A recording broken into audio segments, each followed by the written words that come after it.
నమస్తే అండి. ప్రపంచంలో ఎత్తైన పర్వతం ఎవరెస్ట్. దానిపైన డ్రోన్ ఎగరేసి స్పష్టమైన విజువల్స్ కూడా విడుదల చేశారు. మానవ మేధస్సు చాలా పరిపక్వత చెందింది. అలాగే సైన్స్ ఖండాంతరాలను, గ్రహాలను దాటేసి విశ్వంలో చాలా అద్భుతాలను చూసొచ్చేస్తుంది.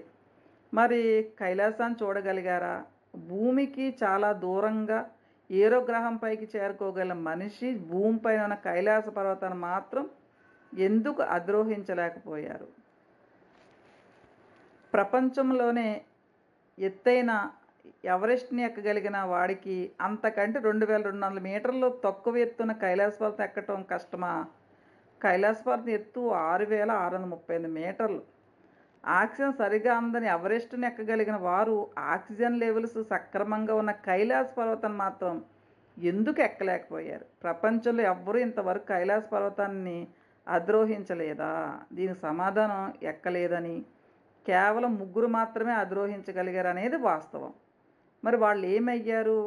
ఏం చెప్పారు? అసలు వారెవరు? అని వివరాల్లోకి వెళ్దాం. చంద్రుడిని, ఇతర గ్రహాలను, వాటి ఉపరితలాలను ఫోటోలు, వీడియోలు తీసి అక్కడ ఏముందో అణువణువు చెప్పగలుగుతున్న నేటి సైంటిస్టులు హెలికాప్టర్ పంపించి, డ్రోన్లను పంపించి వాటి ద్వారా కైలాస శిఖరంపై ఏముందో కనుక్కోలేరా? ఇలాంటి ప్రశ్నలన్నిటికీ సమాధానం ఈ వీడియో.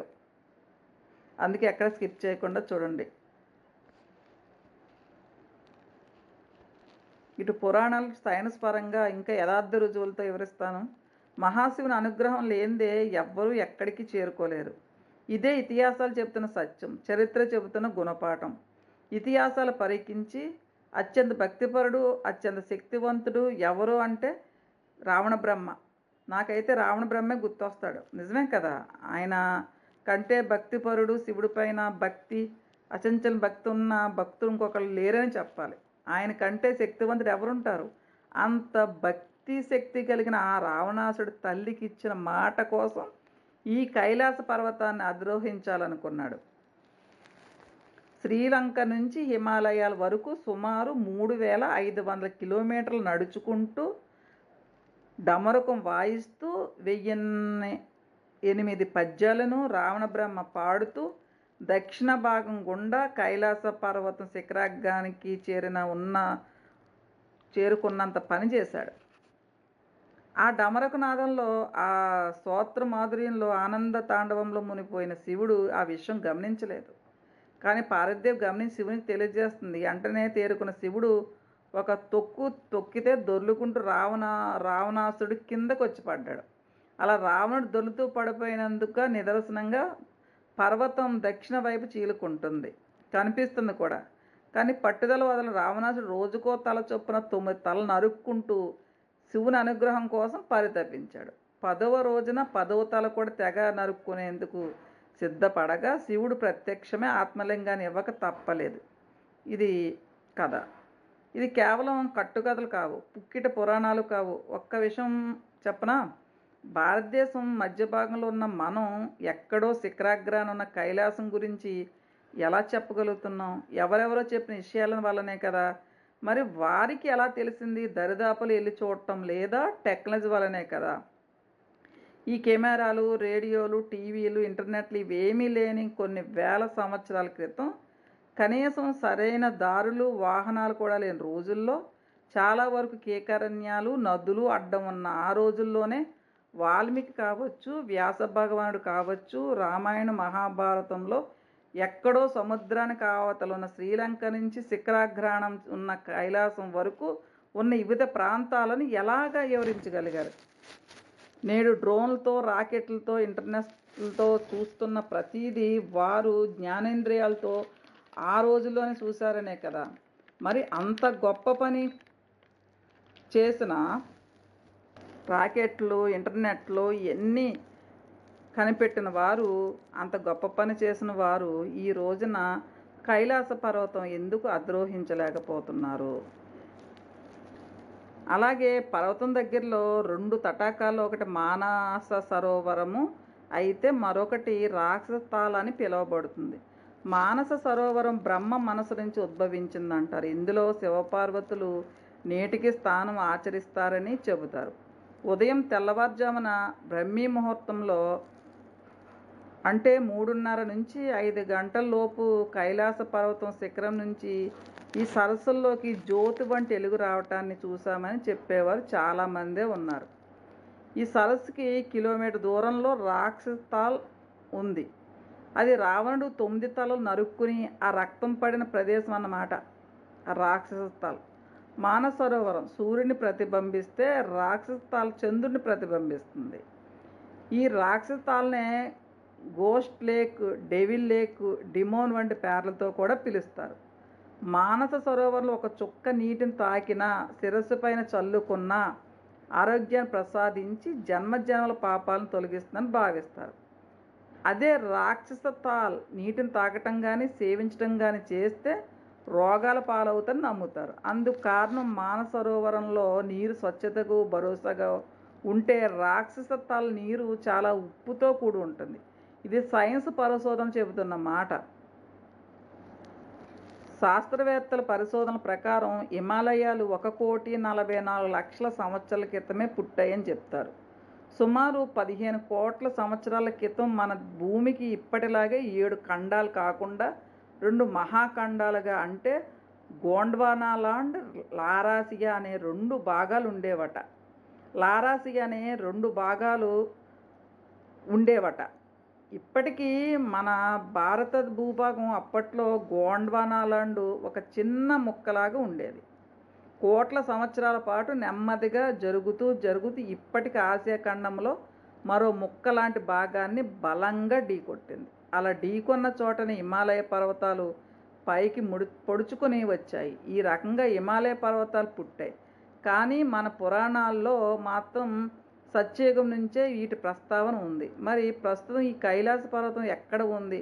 మన భారతదేశం, మన హిందువులు ఎంతో గొప్పగా చెప్పుకునే కైలాస పర్వతం ప్రస్తుతం టిబెట్లో ఉంది. అంటే చైనా ఆక్రమణలో ఉంది. చైనా మన భారతదేశం నుంచి 43,000 చదరపు అడుగుల మైళ్ళ భారత భూభాగాన్ని ఆక్రమించుకుంటే అందులో హిమాలయాలు, కైలాస పర్వతం కూడా వారి ఆక్రమణలో భాగమైపోయాయి. అప్పట్లో నెహ్రూ గారు ఈ ప్రాంతాన్ని పనికిరాని బంజర భూమని అభివర్ణించారని ఒక చెడ్డ పేరు కూడా ఉంది. కానీ చైనా వారు మాత్రం కైలాస పర్వతం మీద పరిశోధన చేస్తూ ఆధ్యాత్మికంగా అక్కడ ఉన్న అద్భుతమైనగా గుర్తించి తెలుసుకోవాలని చాలా ప్రయత్నాలు చేశారు. 1990 నుంచి 1996 వరకు ఇలాంటి ప్రయత్నాలు చాలా జరిగాయి. అందులో కొన్ని చెప్పుకుందాం. రష్యాలో ఉండే లారెన్స్ డిసోజా అనే ఒక పర్వతారోహకుడు కైలాస శిఖరం ఎక్కాలనుకున్నాడు. 8,848 మీటర్లు ఎత్తైన ఎవరెస్ట్ని 7,000 మంది ఎక్కగలిగినప్పుడు మనం ఎందుకు ఎక్కలేమని ఛాలెంజింగ్గా తీసుకున్నాడు. చాలామంది అతని నిర్ణయాలు వ్యతిరేకించారు. ఈ ప్రయత్నం మానుకోమని చెప్పారు. కానీ అతడు దృఢమైన పట్టుదలతో కైలాస పర్వతం ఎక్కటం ప్రారంభించాడు. ఆయనకి ఆ పర్వతం ఎక్కటానికి కావాల్సినంత ధైర్యం, నమ్మకం ఉంది. కానీ సగం ఎత్తు చేరుకోకముందే అతను ఊపిరి తీసుకోవటానికి ఇబ్బంది పడసాగాడు. అక్కడ ఆక్సిజన్ సక్రమంగానే ఉంది, కానీ ఊపిరి తీసుకోవడం కష్టంగా మారింది. అంతేకాదు, మరి కొంత దూరం ముందుకు సాగుతుంటే గుండు కొట్టుకునే యాగం ఎక్కువయ్యింది. అయినా అతను ఇంకా ముందుకి వెళ్ళాలని సాహసించాడు. కాకపోతే అప్పుడే అతను కొన్ని విషయాలు గమనించాడు. తన గోళ్ళు చాలా త్వరగా పెరిగిపోతున్నాయి, ఎంట్రుకలు త్వరగా తెల్లబడుతున్నాయి, తన శరీరం తొందరగా వృద్ధాప్యంలోకి వెళ్ళిపోతున్నట్టు స్పష్టంగా తెలుస్తుంది. దానికి తోడు ఏదో అదృశ్య శక్తి తన ముందుకు రావద్దని, వెనక్కి వెళ్ళిపోమని పదే పదే హెచ్చరిస్తున్నట్లు స్పష్టంగా అనిపించింది. వేసే ప్రతి అడుగు మంచులో కూరుకుపోతున్నట్లు వెనక్కి తీయాలంటే చాలా బరువుగా అనిపిస్తుందంట. ఎంతగానో ఆలోచించి అక్కడ ఖచ్చితంగా మనిషికి అంతు చిక్కని అద్భుతమైన అదృశ్య శక్తి ఉందని నమ్ముతూ ఎవరెస్ట్ ఎక్కగలిగిన అతను కైలాస పర్వతం మధ్యలోనే ఎక్కడం ఆపేసి వెనక్కి వచ్చేశాడు. వెనక్కి వస్తున్న కొద్దీ గుండె కొట్టుకుని యాగం సాధారణ స్థితికి చేరుకోసాగింది. అలాగే శ్వాస తీసుకోవడం కూడా మామూలు అయ్యింది. ఇంకోసారి 2004 డిసెంబర్లో మాస్కో నివాసుల రష్యా అకాడమీ ఆఫ్ న్యాచురల్ సైన్స్కి చెందిన పర్వతారోహకులైన తండ్రి యూరి మరియు అతని కొడుకు కైలాసం పర్వతం ఎక్కటానికి ప్రయత్నం చేశారు. వీళ్ళు చట్ట వ్యతిరేకంగా తలాహోటి అనే ప్రాంతం నుంచి పర్వతం ఎక్కడం మొదలెట్టారు. కానీ కొంత దూరం చేరుకోగానే చీకటి పట్టడంతో రాత్రికి టెంట్ వేసుకుని పడుకున్నారంట. ఉదయం సుమారు 4-5 గంటల మధ్యకాలంలో కొడుకు తండ్రిని ఆతృతగా నిద్రలేపాడంట. ఏం జరిగిందో చూడటానికి బయటకు వచ్చిన తండ్రికి మతిపోయినంత పని అయిందంట. కైలాస శిఖరం నుంచి మానసరోవరంలోకి ఎలుగు రావటం, ఆకాశం నుంచి నక్షత్రాల వంటి ఎలుగులు పర్వతాన్ని తాకుతూ మాయమవుతుండటం, అవి పర్వతాన్ని తాకించిన చోట స్వస్తిక్ వంటి గుర్తులు కనిపించడంతో వారు కూడా తమ పర్వతారోహణాన్ని నిర్ణయాన్ని విరమించుకున్నారంట. వీళ్ళైతే ప్రాణాలతో బయటపడ్డారు. కానీ అంతకంటే తీవ్రంగా ప్రయత్నించిన మరికొందరు ప్రాణాలతో లేరు. 1995లో చైనా వారు జపాన్ వారితో కలిసి 17 మంది సభ్యులతో ఒక ప్రత్యేక బృందంగా ఏర్పడి కైలాస పర్వతం ఎక్కడానికి ప్రయత్నం చేశారు. అయితే వాతావరణంలో ఒక్కసారిగా పెనుమార్పులు చోటు చేసుకోవటం, అది కూడా హింసాత్మకంగా మారి ఆ 17 మంది మరణించారు. ఈ సంఘటనతో చైనా ప్రభుత్వం నివ్వెరపోయింది. కొంతకాలం సైలెంట్గా ఉండిపోయింది. ఆ తర్వాత మరికొంత కాలానికి 4 ప్రపంచ గుర్తింపు కలిగిన పర్వతారోహకులు బృందానికి మరోసారి కైలాస పర్వతం ఎక్కడానికి అనుమతి ఇచ్చింది ఆ ప్రభుత్వం. ఈ బృందంలో ఒకరు బ్రిటిషర్, మరొకరు అమెరికన్, మరొకరు రష్యన్. వీరి ప్రయాణం మొదలైనప్పుడు కొంతవరకు సభ్యంగానే జరిగింది అనిపించింది. కానీ తర్వాత వారం రోజుల పాటు వారు ఏమయ్యారు ఎవరికీ తెలియదు. ఆ తర్వాత కనిపించిన వారిలో అసహజమైన మార్పులు కనిపించాయి. జుట్టు బాగా పెరిగిపోయి చర్మం అంత వృద్ధాప్యంలోకి మారిపోయింది. తీవ్రమైన అనారోగ్యంతో ఆసుపత్రి పాలై చివరికి ఆ 4 మృత్యువాత పడ్డారన్నమాట. ఆ తర్వాత నడక ద్వారా పైకి చేరుకోవటం అసాధ్యమే అని భావించి చైనా ఈసారి హెలికాప్టర్లో పర్వతం పైకి చేరటానికి ప్రయత్నం చేసింది. హెలికాప్టర్లో వెళ్ళిన బృందానికి కొంతసేపు ఆ ప్రకృతి చాలా అందంగా కనిపించింది. కానీ ఎప్పుడైతే వారు కొంచెం పైకి చేరాలని ప్రయత్నించడం మొదలుపెట్టారో అప్పటి నుంచి ప్రకృతిలో స్పష్టమైన మార్పులు రావటం, ఇంకా వాటిని తట్టుకొని ముందుకు పోవాలని కొద్దీ వాతావరణం భయంకరంగా మారిపోవటం జరిగింది.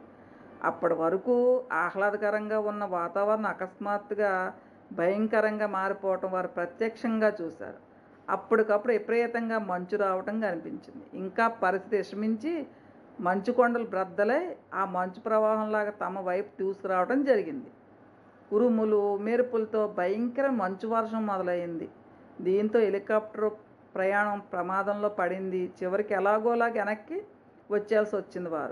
వారి అనుభవంలో వారు చెప్పిన వివరాల ప్రకారం అక్కడ దిక్కులన్నీ ఒక్కటిగా మారిపోయాయని, నావిగేషన్ వ్యవస్థ పనిచేయటం ఆగిపోయిందని, అసలు ఎక్కడ ఉన్నామో కాసేపు అర్థం కాలేదని, దాదాపు హెలికాప్టర్ కూలిపోయే పరిస్థితి నెలకొందని చెప్పారు. ఆ తర్వాత వారు ఎప్పుడు కైలాస పర్వత ఆరోహణ చెయ్యాలని ఆలోచన లేదు.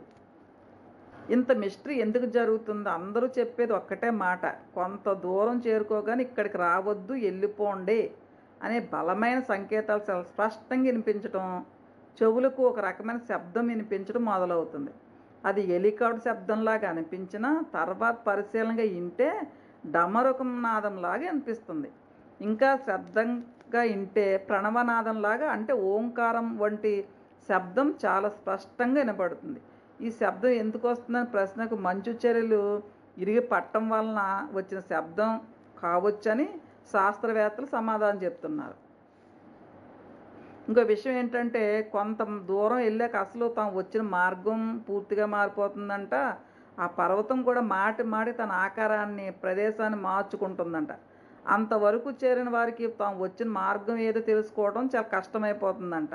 ఇదంతా ఎందుకు జరుగుతుందనే ప్రశ్నకు సైన్స్ ఇచ్చే సమాధానం, మనిషికి కేంద్రంగా నాభి ఎలా ఉంటుందో అలాగే భూమి కేంద్రంగా ఈ కైలాస పర్వతం ఉంటుందంట అని చెప్తున్నారు. ఈ కైలాస పర్వతం ఆధారంగా చేసుకుని సమస్త భూమండలం పనిచేస్తుందన్నమాట. దీనికి తార్కాణంగా ఈ కైలాస పర్వతం నుండి ఉత్తర ధ్రువం 6,664 కిలోమీటర్ల దూరంలోనే, దానికి సరిగ్గా రెట్టింపు దూరంలో అంటే 13,328 కిలోమీటర్ల దూరంలో దక్షిణ ధ్రువం ఉండటం రుజువైంది.